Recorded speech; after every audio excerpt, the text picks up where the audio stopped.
Ryan Steinecker with Ashley Brown of the Rich Rebels. Coach, a tough loss Friday against Layton Christian in the homecoming. Did you feel like there was the homecoming hangover type thing, or how'd you feel the boys played? You know, we were very similar to the way we played all year long. You know, there were times that we played really well, and then there were times that obviously we didn't play so well. So combination of that, plus that's kind of how we played all year, and it showed again on Friday.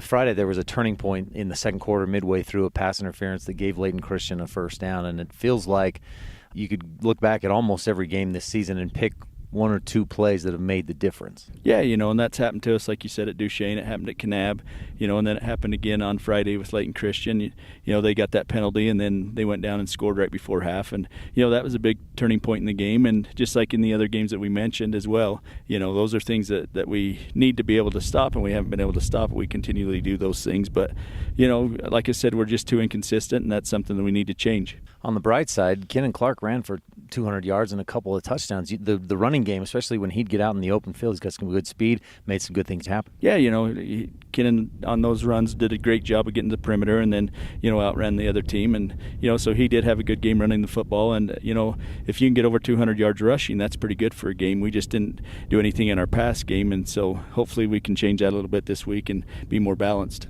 What was going on in the passing game? It felt like, at least thinking back, that there were just some drop passes. Was there other things happening? No, that was the big thing. You know, we just didn't concentrate on the football and catch the ball. And so we had 3 or 4 drop passes that, you know, would have made a big difference. A couple of those would have been for first downs. And, you know, and those are just plays that you have to make, and we didn't make them, and Layton Christian did.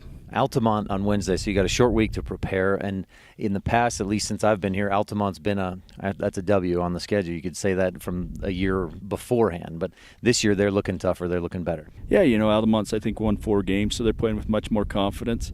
Altamont has always played us tough, you know, when we have to go to their place. And, you know, so it's not going to be an easy game. You know, the winner will get 3rd place, the loser will get 4th. You know, and depending on what happens on the other side, that could be a big advantage for one of us. But, you know, we're going to have to make sure that we're ready, and we get 2 days to prepare. So we got to make sure we get it done. You matched up better, it seemed like, with Milford. Is that the team you'd rather play? I mean, you're going to be at their place, Milford or Parowan, but would you rather take on the Tigers?